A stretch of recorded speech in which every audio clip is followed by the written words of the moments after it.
April 20, 1942. 10:30 a.m. The Wolf's Lair, Rastenburg, East Prussia.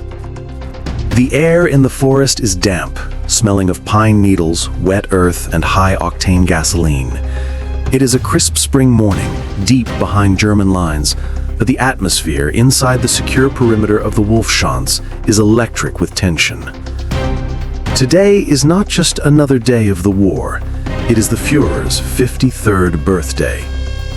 Generals have arrived with maps of conquered territories, admirals have brought models of battleships, but Professor Ferdinand Porsche, the most famous engineer in the Third Reich, the man who gave the German people the Volkswagen Beetle, has brought something far heavier.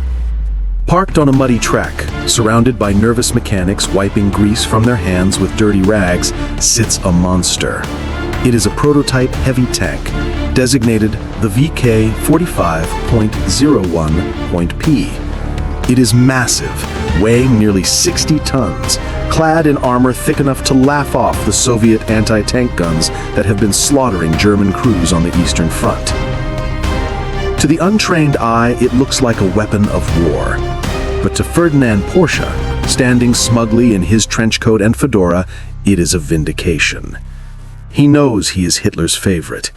He knows the Führer sees him not just as an engineer, but as a visionary, a man who can bend the laws of physics to suit the will of the Reich. Standing a few yards away, the engineers from the rival firm Henschel & Son look at their own prototype with sinking hearts.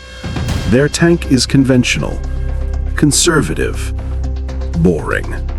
It uses a standard transmission and a steering wheel. It is a machine built for soldiers. Porsche's machine, it is built for a god. Under the rear deck of Porsche's tank, there is no transmission. There are no gears to grind. Instead, Porsche has installed a revolutionary petrol-electric drive system. Two V10 air-cooled engines power massive generators, which in turn feed electricity to electric motors driving the tracks. It is the technology of the future, sophisticated, smooth, and elegant. It is also untested, incredibly heavy, and requires enough copper to wire a small city.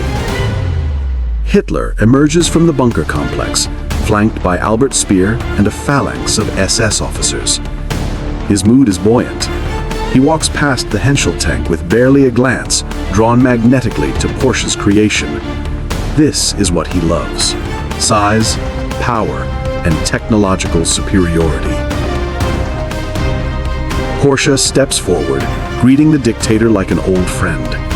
You can see the arrogance in his posture.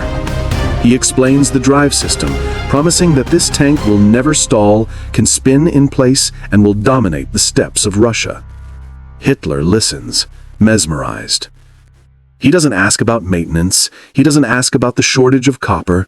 He sees only the invincible weapon he has demanded. The order is given. The demonstration must begin. The drivers climb into the steel bellies of the beasts. The air fills with the coughing roar of engines turning over. The Porsche prototype shudders as the B-10s scream to life, the generators whining like banshees as they build up the voltage needed to move 60 tons of steel. But as the revs climb, a Wehrmacht test officer standing near the rear of the Porsche tank frowns. He sniffs the air. Beneath the smell of exhaust and pine needles, there is something else. A sharp, acrid scent. The smell of hot varnish. The smell of melting insulation. The tank hasn't even moved yet, and the laws of thermodynamics are already beginning to vote against Ferdinand Porsche. The driver engages the electric motors. The tracks clank, biting into the soft East Prussian mud. The tank lurches forward. It moves. Hitler smiles, clapping his hands together in delight. Porsche beams. He believes the contract is already won. He believes he has revolutionized warfare. He has no idea that in less than 10 minutes, his reputation is going to go up in smoke. The two steel behemoths rumble away from the bunker complex, heading toward the designated testing ground, a stretch of uneven, muddy terrain designed to simulate the brutal conditions of the Russian front. Leading the pack is the Henschel prototype. It is a boxy, unglamorous machine. Its Maybach engine roars with a familiar, mechanical consistency. It shifts gears with a clunk, tracks clattering, exhaust puffing rhythmically. It is the tortoise in this race, steady, reliable, and utterly unexciting to a man like Adolf Hitler. Trailing behind it is Ferdinand Porsche's masterpiece, and almost immediately, things begin to feel wrong. As the Porsche Tiger moves off the hard-packed gravel and onto the soft spring mud, its 60-ton weight becomes a sudden, crushing liability. The physics of the situation are brutal. The tank is incredibly heavy, but its tracks are relatively narrow. It doesn't float over the mud. It cuts into it like a pizza cutter through dough. Inside the hull, the driver is fighting a losing battle against resistance. He pushes the throttle forward. The two air-cooled V10 engines scream in protest, spinning faster to drive the massive Siemens generators. You have to understand the engineering madness happening inside that hull. The engines aren't turning the wheels directly. They are turning magnets inside coils of copper wire to create electricity, which then travels through thick cables to the electric motors at the back, which then turn the sprockets. It is a Rube Goldberg machine of energy conversion, and every time energy changes form, it creates heat. Lots of heat. As the tank hits a slight incline, the driver demands more power. The amperage spikes. The copper windings in the electric motors begin to glow. The cooling fans, desperate to suck in air, are instead pulling in dust and exhaust. Hitler watches through field glasses, his smile fixed. He sees his favorite engineer's tank slowing down. He assumes it is simply maneuvering. It isn't. It's dying. The Porsche Tiger grinds to a halt in a dip of heavy mud. The driver floors it. The engines howl at maximum RPM, but the tracks barely move. They are digging a grave. The immense torque of the electric motors, supposedly the system's greatest strength, is now its undoing. The instant torque simply shears the soil away, leaving the tank resting on its belly plate. Then comes the smoke. It starts as a thin gray wisp curling from the rear deck vents. It is not the black, oily smoke of a diesel engine. It is blue-white and acrid. It smells of melting varnish and burning rubber. The insulation on the high-voltage cables is liquefying. A murmur goes through the crowd of assembled officers. Albert Speer glances nervously at Porsche. The professor is no longer beaming. He is shifting his weight, adjusting his hat, his face tightening. It is merely settling in, he might have muttered to an aide, but the machine tells a different story. Suddenly, a tongue of orange flame licks out from the engine grating. The generators have overheated so severely that they have ignited the oil residue in the engine bay. The internal temperature is critical. The Invincible drive system has turned into a blast furnace. The driver and crew scramble out of the hatches, coughing, eyes watering from the toxic fumes. They aren't fighting Russians. They are fleeing their own vehicle.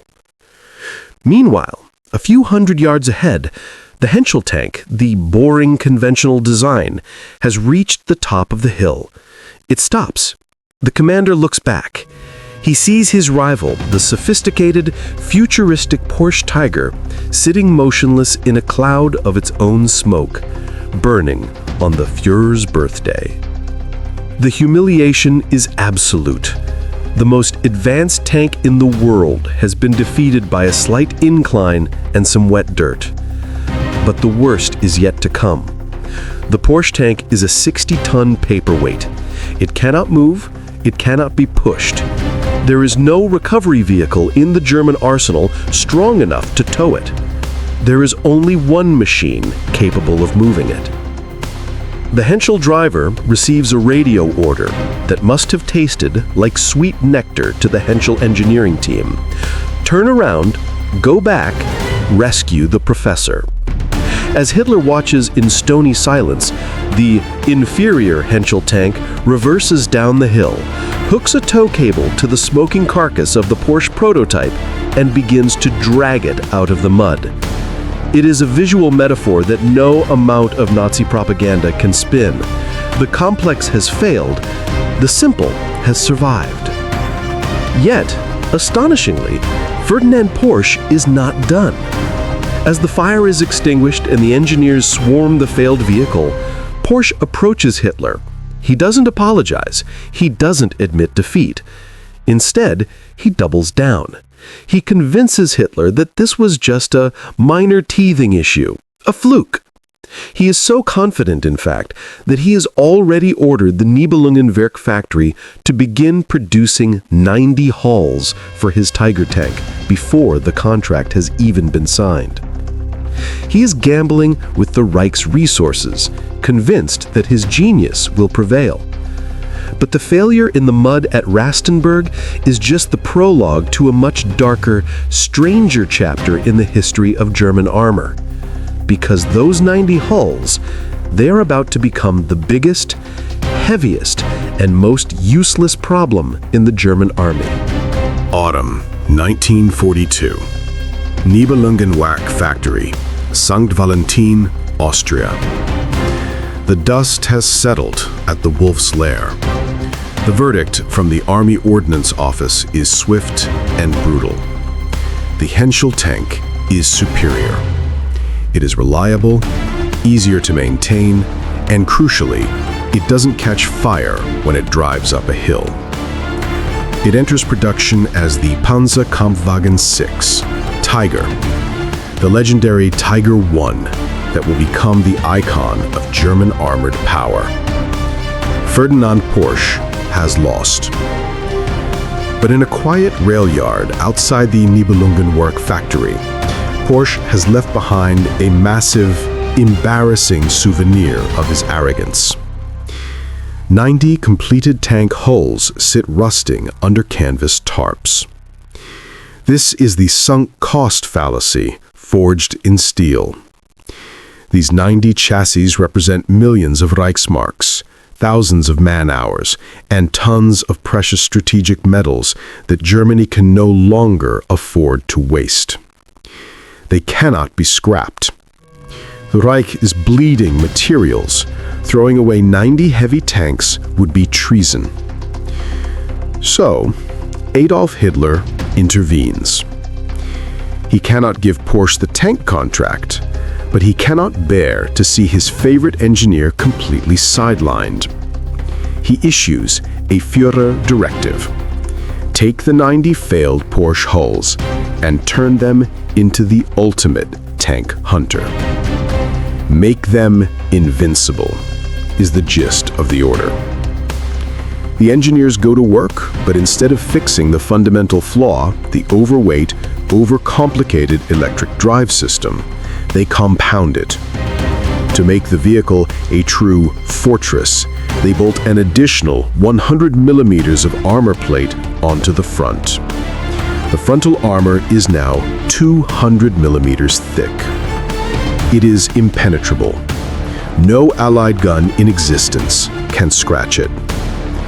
On top of the hull, they mount a fixed casement housing the massive 88mm PaK-43 anti-tank gun. This is a weapon that can blow a T-34 turret clean off from 2 miles away. The result is a monster. It is named the Ferdinand, in honor of its creator. But it is a monster with a fatal genetic defect. The new armor and gun have pushed the weight from 60 tons to nearly 68 tons. And it is still powered by the same fragile, overheating electric motors that failed at the Wolf's Lair. They have taken a runner with a bad heart and forced him to carry a backpack full of lead. And in their obsession with heavy armor and big guns, the designers make an oversight that seems criminally negligent in hindsight. They forget the infantry. The Ferdinand is designed to kill tanks at long range. It is a sniper. Because of this, the engineers decide it doesn't need a hull machine gun. A ball mount for a machine gun would create a weak spot in that beautiful, thick armor. So, they weld it shut. The Ferdinand leaves the factory as a blind, deaf giant. It has a cannon that can kill anything on the horizon, but it has absolutely no way to defend itself from a man standing 5 feet away. By the spring of 1943, the 90 Ferdinands are loaded onto flatbed rail cars.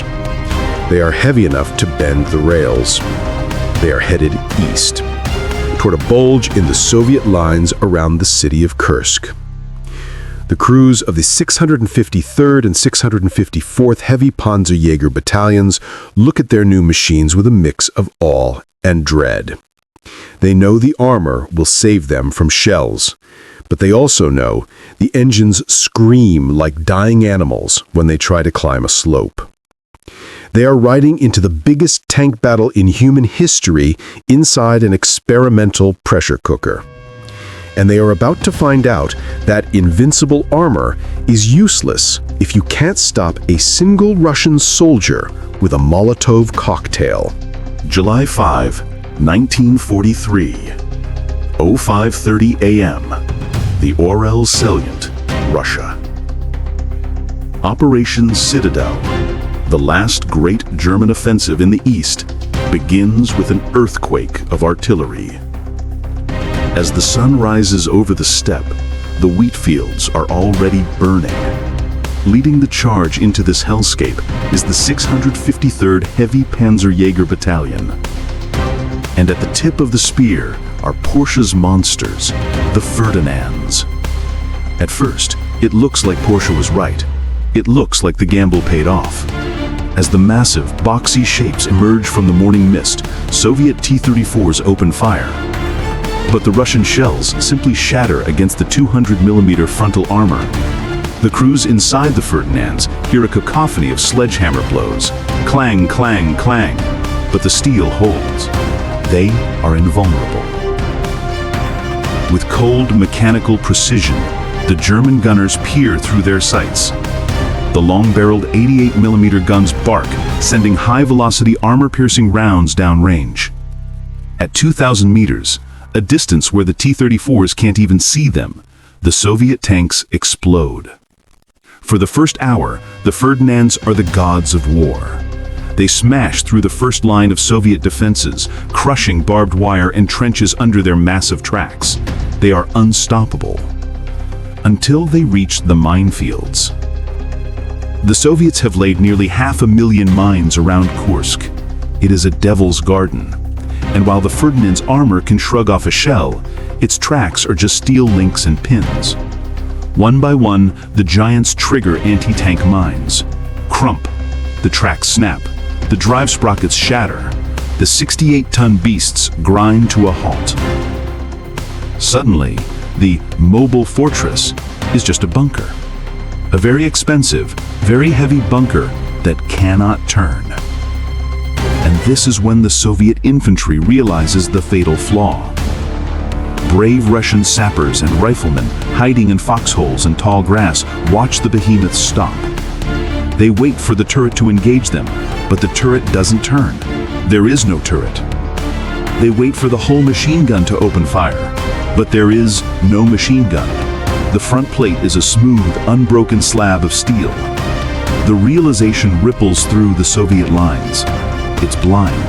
It's defenseless. What happens next is a scene of primal, terrifying violence. Soviet infantrymen rise from the earth like ghosts. They don't run away from the tank. They run at it. Inside the Ferdinand, the German crew is seized by panic. They can see the enemy soldiers swarming toward them through the periscopes, but they can't shoot them. The main gun is useless against a man standing 10 feet away. The commander screams for the driver to pivot, to crush them. But the electric motors are whining, overheating, struggling to turn the dead weight of the crippled tank. The Russians climb onto the hull. They are banging on the hatches with rifle butts. They are stuffing Molotov cocktails into the air intakes of the engine deck, the very intakes Ferdinand Porsche designed to cool his fragile electric generators. The burning gasoline drips down into the engine bay. The varnish on the copper wires ignites. The oil catches fire. The Invincible drive system becomes a self-cremating oven. Desperation drives the German crews to madness. In a pathetic attempt to defend themselves, they open the breech of the massive 88mm cannon and fire MP-40 submachine guns through the barrel of the main gun, hoping the spray of bullets will hit something. It is a moment of total humiliation. The pinnacle of German engineering, a weapon that cost millions, is being defeated by peasants with bottles of gasoline. As the sun sets on the first day of Kursk, the battlefield is littered with the burning carcasses of Ferdinand Porsche's ego. They aren't destroyed by enemy tanks. They're gutted from the inside, abandoned by their crews who scramble out into the wheat fields to be cut down by Soviet machine gunners. Back at headquarters, the reports start coming in. They are catastrophic. Nearly half of the Ferdinands are out of action, not because the armor failed, but because the design failed the men inside. But for the survivors, the nightmare is far from over. Because now, the German offensive has stalled. The order is given to retreat. And that is when the weight of the Ferdinand becomes a death sentence. Late July, 1943. The mud roads of Orel. The great offensive has failed. Operation Citadel has crumbled, and the German army is doing the one thing the Ferdinand was never designed to do: retreat. And this is where the laws of physics finally hand down the death sentence for Porsche's creation. On the battlefield, a tank is only as good as its mobility. If you are advancing, a mechanical breakdown is a headache. The engineers can come up behind you and fix it. But when you are retreating, a breakdown is a fatality. The roads out of Orel have turned into a quagmire of thick, sucking mud. And in this sludge, the surviving Ferdinands are fighting for their lives. The electric motors are burning out, the tracks are snapping under the strain, and the massive weight, 68 tons of steel, is anchoring them to the earth. Recovering a standard Panzer IV is easy. Recovering a Tiger I is difficult. Recovering a Ferdinand is a logistical nightmare. It takes 5 standard recovery vehicles, 5 massive half-tracks chained together in a straining, smoking conga line to pull a single Ferdinand out of the mud. If one of those tow vehicles breaks down, the whole train stops. If the enemy artillery spots this slow-moving circus, it's target practice.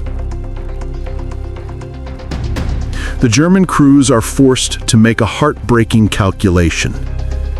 They look at their machines, these impenetrable fortresses that have survived direct hits from Soviet heavy guns, and realize they cannot save them. The armor didn't fail. The gun didn't fail. The concept failed. So the orders are issued. Selbststörung, self-destruction. Imagine the bitterness of the moment. A German commander, exhausted and dirty, climbs inside his Invincible tank, not to fight, but to pack the interior with demolition charges. He places explosives on the breech of the 88mm gun. He places charges on the delicate electric generators. He lights the fuse and runs. Across the Eastern Front, The earth shakes with the sound of German engineering destroying itself. The turrets, or rather casements, are blown sky high. The barrels are split like banana peels. Millions of Reichsmarks, thousands of tons of rare alloy, and the hopes of the High Command are turned into burning scrap metal in a ditch, simply because Ferdinand Porsche didn't know when to stop adding weight. When the smoke clears, the numbers are damning. Of the 90 Ferdinands that went into Kursk, only 50 survived to limp back to the railheads. But the story doesn't end in the Russian mud, because this is the Third Reich, and in the Third Reich, no bad idea is ever truly allowed to die if Hitler still likes it. The broken survivors are shipped all the way back to the Nibelungenwerk factory in Austria. The engineers look at the battered hulls, scorched by Molotov cocktails and scarred by shells. They listen to the furious reports from the crews. "We need a machine gun," the soldiers scream. "We need a commander's cupola to see out of. We need tracks that don't break every 10 miles. So, the engineers go back to work. They cut into the precious frontal armor to finally install a ball-mount machine gun. They add a commander's cupola. They upgrade the tracks. They repaint them. And they give the tank a new name. The Ferdinand is dead. Long live the Elefant. It is a rebranding exercise designed to wash away the shame of Kursk. The Elefant is supposed to be the perfected version, the machine Porsche should have built in the first place. But there is one thing the engineers cannot fix. They have added more armor, more ammunition, more equipment. The weight has now ballooned to 70 tons. The engine is the same. The electric drive is the same. They've put lipstick on a pig, but the pig now weighs as much as a locomotive. And Hitler, in his infinite strategic wisdom, decides to send these heavy, lumbering beasts to their next assignment. He doesn't send them back to the wide-open steppes of Russia, where they might have a chance to use their long-range guns. No. He sends the 70-ton elephants to Italy.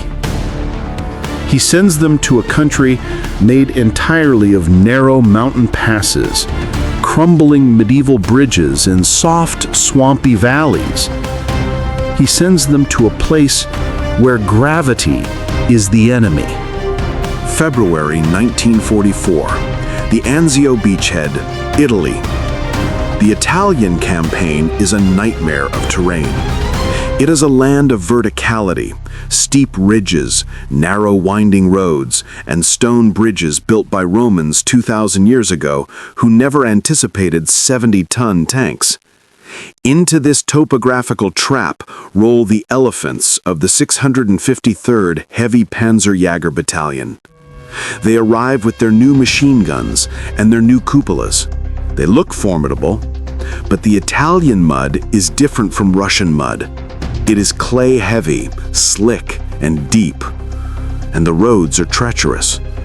The Allied soldiers fighting in Italy, Americans, British, Canadians, hear the rumors of a new German monster, a tank that can't be killed. But they soon discover they don't need to kill it. They just need to wait for it to move. The elephants are immediately paralyzed by the infrastructure. They are too wide for the village streets, crushing the corners of houses as they try to turn.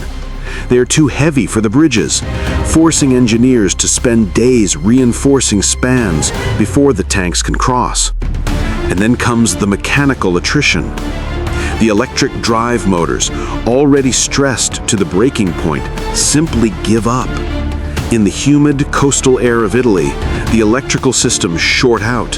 The final drives shatter under the strain of climbing steep Apennine hills.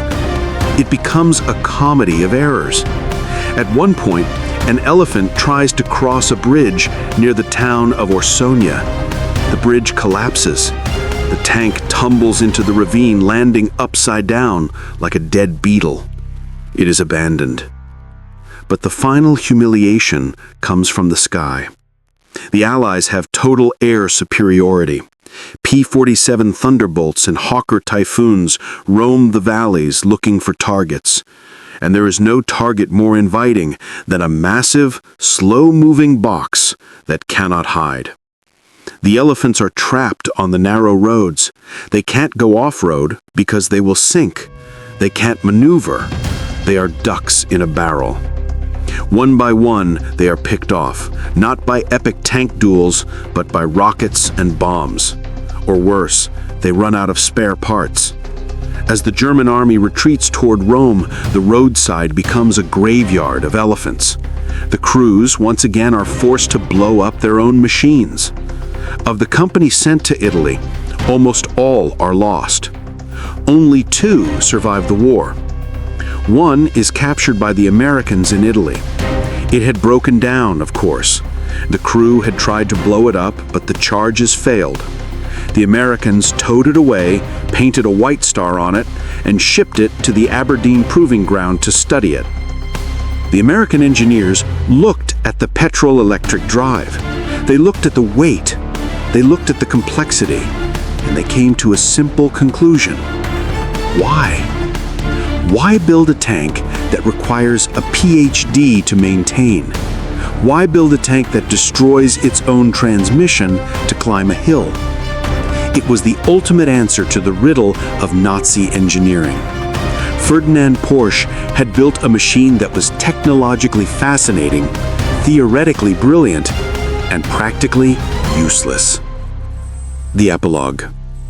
Today, one of those surviving elephants sits in a museum in the United States. It was recently restored.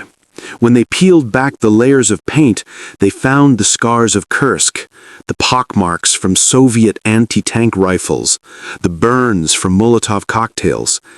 It is a silent monument to the fatal flaw of the Third Reich. While the Allies built tanks like the Sherman and the T-34, Germany chased the wonder weapon. They listened to men like Ferdinand Porsche, who promised invincibility through complexity. Hitler wanted a weapon that would intimidate the world. Instead, he got a tank that caught fire on his birthday, got stuck in the mud, and had to be rescued by the very machine it was supposed to replace. The Porsche Tiger wasn't just a failed prototype. It was a prophecy. It proved that in war, simplicity is not just a virtue. It is survival.